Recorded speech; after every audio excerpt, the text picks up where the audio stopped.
కోల్కతాలో ఒక ఎంబీబీఎస్ చదువుతున్న ఒక లేడీని రేప్ చేసి చంపేశారు. అసలు రేప్లు ఎందుకు చేస్తున్నారు?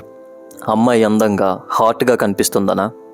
మరి అలా అయితే చిన్నపిల్లల్ని ముసలి వాళ్ళని కూడా రేప్ చేస్తున్న సంఘటనలు జరుగుతున్నాయి. అంటే అందం వల్ల కాదన్నమాట, ఇంకేదో ప్రాబ్లం ఉంది. పోనీ సిటీలో ఉండే అమ్మాయిలు స్టైల్గా రెడీ అవ్వటం, వాళ్ళ మాటలు చాలా అట్రాక్టివ్గా ఉండటం వలన ఇలాంటివి ఏమైనా జరుగుతున్నాయా అంటే ఎక్కడో విలేజెస్లో పద్ధతిగా ఉండే అమ్మాయిల్ని కూడా రేప్ చేస్తున్నారు. అయితే ప్లేస్ అండ్ ఫ్యాషన్ కూడా ప్రాబ్లం కాదు, ఇంకేదో ఉంది. పోనీ సడన్గా కోరికలు పుట్టుకొచ్చేస్తున్నాయి, ఆగలేకపోతున్నారు అనుకుంటే మంచి అమ్మాయిని చూసి పెళ్లి చేస్తారు. కానీ పెళ్ళయ్యి పెళ్ళం ఉన్న వాళ్ళు కూడా ఇలాంటివి చేస్తున్నారు కదా. అయితే ఇది కూడా ప్రాబ్లం కాదు, ఇంకేదో ఉంది. పోనీ సినిమాల్లో రొమాంటిక్ సీన్స్ ఎక్కువగా ఉండటం వల్ల, పోర్నోగ్రఫీ ఎక్కువగా చూడటం వల్ల ఇలాంటివి జరుగుతున్నాయా అంటే మరి అందరూ అలానే బిహేవ్ చేయాలి కదా. చాలామంది బాగానే ఉన్నారు. అయితే ఇది కూడా ప్రాబ్లం కాదు, ఇంకేదో ఉంది. ఇలా ఆలోచిస్తూ పోతే ఇదొక అంతు చిక్కని ప్రశ్నలా ఉండిపోతుంది. కానీ సొసైటీలో ప్రజలు మాత్రం ఒకటే అంటున్నారు, అలాంటి వాళ్ళు మనుషులు కాదు అని. ఆంధ్రప్రదేశ్లోని కాకినాడలో కలెక్టర్ ఆఫీస్ ఎదురుగా కొంతమంది డాక్టర్స్ ప్లాకార్డ్స్ పట్టుకొని న్యాయం కావాలి అని గొంతెత్తి అరుస్తున్నారు.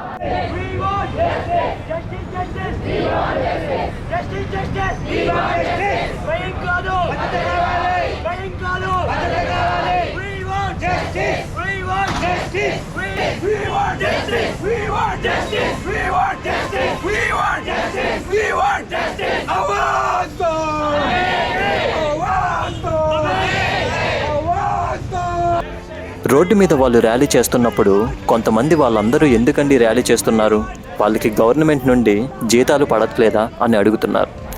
ఆ మాట విన్నాక ఫస్ట్ నవ్వుకున్నా, కానీ తర్వాత ఆలోచించా. ఏం జరుగుతుందో సామాన్య ప్రజలకు అవగాహన లేనప్పుడు వాళ్ళ నుండి సపోర్ట్ కావాలి అని కోరుకోవడం నిజంగా మన తప్పే. టీవీలో చూసే వాళ్ళందరూ కూడా ఎక్కడో ఏదో జరుగుతుందిలే అనుకుంటున్నారు. కానీ మనం ఉండే ఊర్లో కూడా ఇలా ఎవరైనా చేస్తున్నారా అని ఆలోచించరు. దేశంలో చాలామంది మెడికల్ స్టూడెంట్స్ అండ్ డాక్టర్స్ వాళ్ళు ఉంటున్న ఊర్లో జరిగిన సంఘటన పట్ల నిరసన తెలుపుతూ న్యాయం చేయాలని అడుగుతున్నారు. అలానే కాకినాడ గవర్నమెంట్ హాస్పిటల్ దగ్గర కూడా 5 రోజుల నుండి డాక్టర్స్ అందరూ ధర్నా చేస్తున్నారు కదా. అయినా కూడా ఇంకా ఎందుకు బాధపడుతున్నారు? మీడియా వాళ్ళు వస్తున్నారు కదా, మరి ఇంకేంటి ప్రాబ్లం అనుకుంటున్నారా? సామాన్య ప్రజలు ఎక్కువగా రియాక్ట్ అవ్వకపోవడమే ప్రాబ్లం. ఎందుకంటే వాళ్ళ బాధ అంతా ఒకటే. అందరూ డాక్టర్ చనిపోయింది అంటున్నారు. అలా అయితే ఒక డాక్టర్ చదువుతున్న అమ్మాయి కాకుండా వేరే అమ్మాయి చనిపోతే ఏం చేస్తారు? మీ ఇంట్లో ఒక ఆడపిల్లకి అన్యాయం జరిగితే అప్పుడేం చేస్తారు? పేద కుటుంబంలో పుట్టిన ఒక ఆడపిల్లకి ఇలా జరిగితే ఏం చేస్తారు? కాబట్టి న్యాయం అనేది అందరికీ కావాలి. మీరు కాపాడుకునే నమ్మకం, జ్ఞానం అన్నీ ఉండాలి. మనకి మన రైట్స్ ఏంటో తెలియాలి, మనం దేనికోసం పోరాడుతున్నామో తెలియాలి. అన్నిటికన్నా మన పొటెన్షియల్ ఏంటో మనకు తెలియాలి, మనం ఏం చేయగలమో మనకు తెలియాలి. సో మిమ్మల్ని మీరు కాపాడుకునే ధైర్యం, నమ్మకం మీకున్నాయా? దేశంలో లాస్ రావాలి, అది చేయాలి, ఇది చేయాలి, అదంతా మన చేతుల్లో ఉండదు. మిమ్మల్ని మీరు కాపాడుకునే ధైర్యం మీకుందా?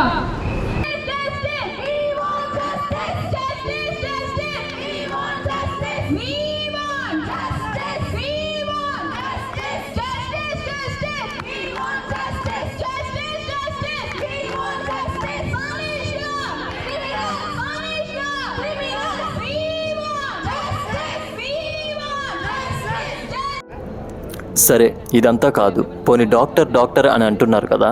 రేపన్న రోజున ఫ్యూచర్లో మీ కుటుంబాల్లో ఎవరిని డాక్టర్ని చెయ్యాలి అనుకోరా? అనుకుంటే అప్పుడు మీ వాళ్ళు హ్యాపీగా సేఫ్గా ఉంటారనే నమ్మకం మీకుందా? ఇదే వాళ్ళు ప్రశ్నిస్తున్నారు. ఇంకా వాళ్ళ మాటల్లోనే విందాం. చికిత్సా విభాగానికి ప్రెజెంట్ అవుతుంది. అలాంటి ఎమర్జెన్సీ కేసెస్ కూడా మేము లాస్ట్ మినిట్ వరకు వాళ్ళని బతికించడానికి ఎంత ట్రై చేస్తాము అన్నది అందరికీ తెలిసిన విషయం. ఇలాంటి రోడ్ ట్రాఫిక్ యాక్సిడెంట్ కేసెస్ ఏవి ప్రైవేట్ హాస్పిటల్స్కి కానీ మిగిలిన ఇన్స్టిట్యూషన్స్కి కానీ కన్నా డైరెక్ట్గా గవర్నమెంట్ హాస్పిటల్కి ప్రెజెంట్ అవ్వడమే ఎక్కువ. ఇలాంటి హాస్పిటల్స్లో ఇలాంటి సంఘటనలు వచ్చినప్పుడు పేషెంట్స్ని మేము ఎంత కష్టపడి ట్రీట్ చేస్తున్నా సరే కొంతమంది వాళ్ళ అటెండర్స్ ఈ పేషెంట్కి ఈ చికిత్స సరిగా చేయట్లేదనో, లేకపోతే పేషెంట్ ప్రాణం ఇంకా బతకలేదనో, పేషెంట్ చనిపోవడం వల్లనో ఎన్ని దాడులు డాక్టర్ల మీద చేస్తున్నారన్నది మనం చూస్తూనే ఉన్నాం. ఎందుకని మేము ఇవన్నీ సహించాలి? మా వంతు ప్రయత్నం మేము చేస్తున్నాం. పేషెంట్ని కాపాడడానికి మేము 100% ప్రయత్నిస్తున్నాం. ఈ దాడులన్నీ ఎందుకు సహించాలి? చిన్నప్పటి నుండి తల్లిదండ్రులు మనల్ని చెప్పే పెంచుతారు, ఇది ఒప్పు ఇది తప్పు అని. అంత భయం లేకుండా ఒక మనిషిని రేప్ చేసి చంపేస్తే చట్టం ఏమైంది? ఏమి చర్యలు తీసుకోరా?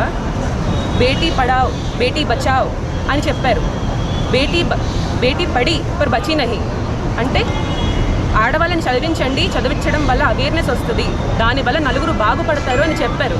ఆడవాళ్ళు చదువుకుంటున్నారు, ఎంత పెద్ద పెద్ద చదువులు, డాక్టర్ చదువులు చదువుకుంటున్నారు. అయినా సరే తను వర్క్ చేసే హాస్పిటల్లో, తను చదువుకునే సెమినార్ హాల్లో రేప్ చేసి చంపేశారు. ఏమవుతుంది? గవర్నమెంట్ ఏం చర్యలు తీసుకుంటుంది?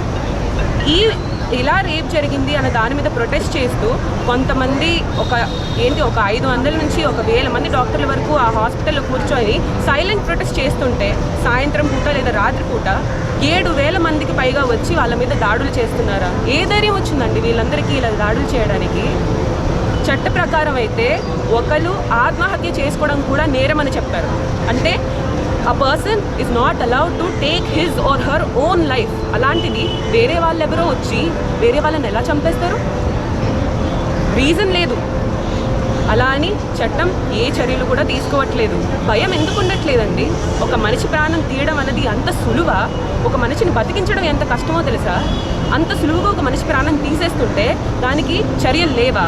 రేప్కి మన ఇండియాలో what is the punishment for rape? జనాలకి రేప్ చేసిన వాళ్ళని ఏం చేస్తున్నారు? జైల్లో పెడుతున్నారా? ఎందుకు? వాళ్ళు అంత సులువుగా ఒక మనిషి ప్రాణం తీసేసినప్పుడు, ఆ మనిషి ప్రాణానికి వాళ్ళంత విలువ ఇవ్వనప్పుడు, రేప్ కమిట్ చేసిన వాడి ప్రాణానికి ఎందుకు మనం విలువ ఇవ్వాలి? అనేది సెంట్రల్ ప్రొటెక్షన్ యాక్ట్ కింద వస్తుంది. దాని కింద మాకైతే రక్షణ కల్పించాలి. నైట్ డ్యూటీలో కానీ, లేకపోతే ఎప్పుడైనా డ్యూటీ చేసే సమయంలో కానీ. ఈ మధ్యన చూస్తున్నాం పేషెంట్లు వాళ్ళకి ఎలా చేయాలో తెలియట్లేదు అసలు. వాళ్ళ కనీసం డాక్టర్లు మనకి కాపాడడానికి చూస్తున్నారని కూడా అర్థం కావట్లేదు వాళ్ళకి. అదేదో మేము వాళ్ళని ఇచ్చేస్తున్నాం అనుకుంటున్నారు, కానీ పేషెంట్ పరిస్థితి అలా ఉండడం వల్ల అవుతుంది చాలాసార్లు. వాళ్ళ కోపం ఎవరి మీద వ్యక్తం చేసుకోవాలో తెలియక అక్కడ ఉన్న జూనియర్ డాక్టర్ల మీద వాళ్ళ మీద వ్యక్తం చేసుకుంటున్నారు. ఇలాంటివి అనేది ఆ థాట్ అనేది మంచిది కాదు అని చెప్పి మా అభిప్రాయం. వాళ్ళలో కూడా కొంచెం ఆలోచన రావాలి, ఆలోచించి చేయాలి, వాళ్ళు కూడా ప్రవర్తించాలి అనేది మేము అనుకుంటున్నాం. సంఘంలో అబ్బాయిలకి సెక్స్ ఎడ్యుకేషన్ కావచ్చు, అబ్బాయిలకి సెక్స్ ఎడ్యుకేషన్ అనేది ఇంప్రూవ్ చేయాలి. ఒక ఆడదాన్ని గౌరవంగా చూడడం గురించి, గౌరవంగా మాట్లాడడం గురించి, ఇంట్లో అమ్మ అయితే ఎంత రెస్పెక్ట్ ఇస్తామో ఇంకొక ఆడదానికి కూడా అంతే రెస్పెక్ట్ ఇవ్వాలి. తోటి విద్యార్థులు కావచ్చు, ఫ్రెండ్స్ కావచ్చు. ఇదని పక్కన పెడితే చాలా చోట్ల మనం చూసినాం, ఒక గ్రూప్ ఆఫ్ ఫ్రెండ్స్ అబ్బాయిలు తీసుకెళ్ళి అమ్మాయిలు రేప్ చేస్తున్నారు. ఇప్పుడు బయట ఉన్న సంఘం కూడా ఏదో డాక్టర్కి జరిగిన రేప్ అంట, అందుకని ఏదో వాళ్ళు ఏదో బయట తిరుగుతున్నారంట, అదో డ్యూటీలు మానేసి. కొంతమందికి అయితే మేము ఇంకా జీతాల కోసం చేస్తున్నాం అనుకునే దౌర్భాగ్యం కూడా ఉంది. చాలామంది మామూలు జనాలకు తెలియదు. సో ఇది ఒక లేడీస్, అది వర్క్ ప్లేస్లో సేఫ్టీ లేదంటే ఇంకెలా అంటే, హాస్పిటల్ అనేది మేమందరం దేవాలయంలాగా చూస్తాం, వచ్చి ప్రాణాలు కాపాడుతున్నాం. నిజంగా దేవాలయం లాంటిది. డాక్టర్లు దేవుళ్ళనే అంటారు. చాలామంది డాక్టర్లు దేవుళ్ళు అన్నప్పటికీ మేము కాపాడగలిగేది మంత్రాలతో అయితే కాదండి, మందులతో మాత్రమే. మీ తినే అలవాట్లు వాటినన్నింటి బేస్ చేసుకుని ఉంటుంది. ఆవిడ ఎప్పుడైతే గొంతు లేపిందో, ఒక ఇల్లీగల్ యాక్టివిటీస్ గురించి ఆవిడ గొంతు లేపడం జరిగింది. ఆ తర్వాతే ఆవిడ బెదిరించడము, ఆవిడ మీద హింసించడము, చివరాఖరికి ఆవిడ నోరు మెదపకుండా చంపేయడం అయితే జరిగింది. కాబట్టి ఈ విషయమై మీ సెంట్రల్ ప్రొటెక్షన్ యాక్ట్ అనేది ఒక డాక్టర్స్ని కాపాడడానికి ఇస్తామని కోరుకుంటున్నాము. ఈ బిల్ అయితే 2022లో పార్లమెంట్లో పెట్టడం జరిగింది. బట్ అప్పటి నుంచి కూడా అది బిల్ పాస్ అవ్వలేదు. సో ఈ సెంట్రల్ ప్రొటెక్షన్ యాక్ట్ ఎప్పుడైతే పాస్ అవుతుంది అని అనుకుంటున్నామో అప్పుడే మీ ర్యాలీ అయితే ఆపడం జరుగుతుంది. అప్పటివరకు ఈ సమ్మె అయితే మేము కొనసాగిస్తాము. మేము ఇంత కష్టపడి ఇంత లాంగ్ టర్మ్స్ తీసుకుని ఎంబీబీఎస్ రావడం ఎందుకు ఇలా చంపబడ్డానుక? ఇలా అయితే తర్వాత ఏ ఆడపిల్లని బయటికి పంపడానికి వాళ్ళ పేరెంట్స్ ఒప్పుకోరండి. ఇప్పటికీ మమ్మల్ని డ్యూటీస్ వెళ్ళడానికి ఎందుకమ్మా ఇంట్లో ఉండిపో, ఎందుకు తిరిగి రావడం, ఎందుకు నైట్ డ్యూటీస్ చేయడం అని చెప్తున్నారు. అది ఒకసారి మీరు కూడా ఆలోచించాలి. ఇది ఏ రాష్ట్ర రాష్ట్రం ఇష్యూ కాదు, ఇదే hospital particular RG Kar medical college అనే కాదు, ఇది కంప్లీట్ ఒక ఇండియా వైడ్గా జరగాల్సిన ఇష్యూ. ఇది ఇండియా వైడ్గా ప్రొటెస్ట్ జరుగుతుంది. అండ్ ఓన్లీ మెడికల్ కాలేజెస్ కాదండి, బయట కాలేజెస్లో కూడా అవేర్నెస్ రావాలి, బయట కాలేజెస్ కూడా తెలియాలి. So I request all the media people, మీరు కవరేజ్ చేసి ప్రతి ఒక్కరికి చెప్తారని అనుకుంటాము. ఏదైతే ఒక సెలబ్రిటీ గురించి ఏదైతే మీరు ఒక ఇలా వేస్తారో కంప్లీట్గా, ఈ విషయం గురించి కూడా మీరు పదే పదే మీడియాలో వేయాలని కోరుకుంటున్నాము. ప్రతి ఒక్కరూ దీని గురించి తెలుసుకుని ప్రతి ఒక్కరు రియాక్ట్ అయ్యి రోడ్ల మీదకి వచ్చి మాతో పాటు సపోర్ట్గా చేయాలని కోరుకుంటున్నాము. అండ్ ఈ central protection act not only for females అండి, మేల్స్ కూడా ఇప్పుడు చాలామంది వచ్చి డాక్టర్స్ మీద అరుస్తుంటారు, డాక్టర్స్ కొడుతూ ఉంటారు. ఇప్పుడు ఒక పేషెంట్ చనిపోతే వాళ్ళైతే ఎంత బాధపడతారు, మేము కూడా అంతే బాధపడతాము. కానీ వాళ్ళు అక్కడ చేసేది ఏంటంటే ఒక 10 మంది 20 మంది గుంపుగా వచ్చేసి మా మీద పడిపోతూ ఉంటారు. అప్పుడు రక్షించడానికి కూడా ఒకరు ఉండరండి, ఒక ఫీమేల్ సెక్యూరిటీగా ఎవరో పెడుతూ ఉంటారు. బట్ మాకు ఒక క్వాలిఫైడ్ సెక్యూరిటీ దాన్ని కావాలి, పోలీస్ సపోర్టెడ్ ఉండాలి. మేము 4 గంటలకి డ్యూటీ దిగి అప్పుడు ఇంటికి వెళ్తామండి. అప్పుడు ఏదైనా అవుతాయి, ఇప్పుడు భయం వేస్తుందండి మాకు డ్యూటీ చేయాలంటే. और अभी कोलकाता में इंसिडेंट्स के बाद और उत्तराखंड में, तमिलनाडु में, केरला में और आ रहे हैं, लोगों को वॉइस मिल रही है. तो आप भी अपनी वॉइस को बुलाओ, आओ, हम सब लोगों का साथ दो अपने लिए, हम सब लोगों के लिए, अपने घर की बेटियों के लिए. इस प्रोटेस्ट में एक लॉ के लिए, और जिन लोगों ने एक गैंग रेप किया गया उसको इतनी बुरी तरह माना गया, उसकी रीढ़ की हड्डी, आंखों में, चश्मे में उसको मार के उसकी आंखों में से शीशे मिला है. तो सोचो कितना घिनौना काम हुआ है. वो एक रेप तक सीमित नहीं था, उस लड़की को मारने के बाद उसके शरीर के साथ भी रेप किया गया है. इन सब चीज़ों के बाद भी गवर्नमेंट चुप्पी साधे हुई है. और किस चीज़ों का इंतज़ार हो रहा है कि हर गली मोहल्ले में भी ये सब होने लग जाए. तो प्लीज़ आप सब लोगों से निरोध है कि आप सब सामने आओ, इसके लिए अपनी आवाज़ उठाओ, क्योंकि एकता में अनेकता है. जय हिंद. మీలో చాలామందికి అనిపించవచ్చు, డాక్టర్స్ కోసం వాళ్ళు ఒక చట్టం కావాలి అని అడుగుతున్నారు, దానివల్ల మాకేంటి ఉపయోగం అని. వాళ్ళకి భద్రత ఉంటేనే వాళ్ళు సేఫ్గా ఉంటారు, వాళ్ళు సేఫ్గా ఉంటేనే మనకి వాళ్ళ యొక్క సేవలు అందించగలరు. దేశంలో డాక్టర్స్ కొరత చాలా ఎక్కువగా ఉంది. రూరల్ ఏరియాస్లో డాక్టర్స్ అందుబాటులో లేకపోవడం వల్ల ఎంతోమంది ప్రాణాలు కోల్పోతున్నారు. వాళ్ళందరికీ ఉంటుంది, ఎక్కడైతే అవసరం ఉందో అలాంటి ప్రాంతాలకు వెళ్ళి అక్కడ వర్క్ చేయాలి అని. కానీ వాళ్లకు భయం, అక్కడ ఏం జరుగుతుందో, ఎలా ఉంటుందో అని. ఆ భయమే వాళ్ళకి లేకుండా సేఫ్గా వర్క్ చేసుకోవడానికి చట్టం చెయ్యండి అని అడుగుతున్నారు.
Distinction को देसी डिस्ट्रिक्ट लुटाता है, सिटी की రాగానే సిటీలు కుట్టారు నల్లకున్నానని నేను నవ్వుల పాలయ్యాను తల మీద చీపిసి తీసి కొరుగులు నడు మీద చీపిసి కోరారు పరుగులు చిన్న పిల్లలాగా నేను తీశాను పరుగులు చనిపోయిన కూడ మీద పడ్డారు పురుగులు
అది అఖండ భారతంలో కాళీమాత ఉన్న మహానగరం.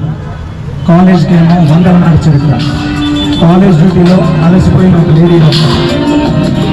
లేడీలాగా కనిపించింది కొంతమంది. వదలలేదు విడవలేదు ఎందుకంటే వాళ్ళకి వైరు లేదు. మకాలు కాదు మహిషాసులు, బట్టలు కాదు బుద్ధి తప్పు, ప్రదేశం కాదు పద్ధతి తప్పు, వృత్తి కాదు ఆడదనం తప్పు. స్వాతంత్రం ఈ దేశం ఎవరినైనా ఎక్కడైనా అనుభవిస్తాం. హాస్పిటల్ని గుడిలాగా ఎందుకు ప్రేక్షలో భవిష్యం.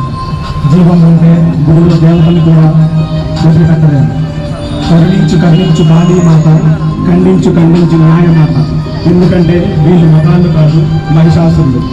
ఒక్కళ్ళు అరిస్తే అరుపు, 100 మంది అరిస్తే అది గోల. అదే 130 కోట్ల మంది నినాదం చేస్తే అది గర్జన. మన గర్జన కలకత్తా కాళీమాత దాకా వినిపించాలి. ఇదే మా ఆవేదన. Thank you.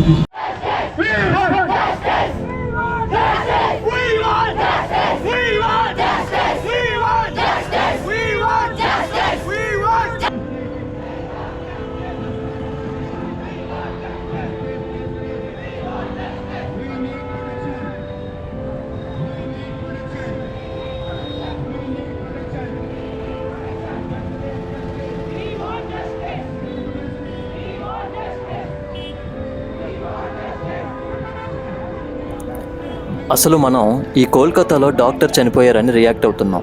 కానీ రీసెంట్గా జూలై నెలలో ఉత్తరాఖండ్లో ఒక నర్స్ని ఇంటికి వెళ్తున్న సమయంలో రేప్ చేసి చంపేశారు. అలానే 1973లో ముంబైలో ఒక హాస్పిటల్లో ఒక నర్సుని వార్డ్ బాయ్ రేప్ చేసి ఆమె మీద కత్తితో దాడి చేశాడు. ఆ తర్వాత ఆమె కోమాలోకి వెళ్ళిపోయింది. 42 సంవత్సరాలు బెడ్ మీద కోమాలోనే ఉండి చనిపోయారు.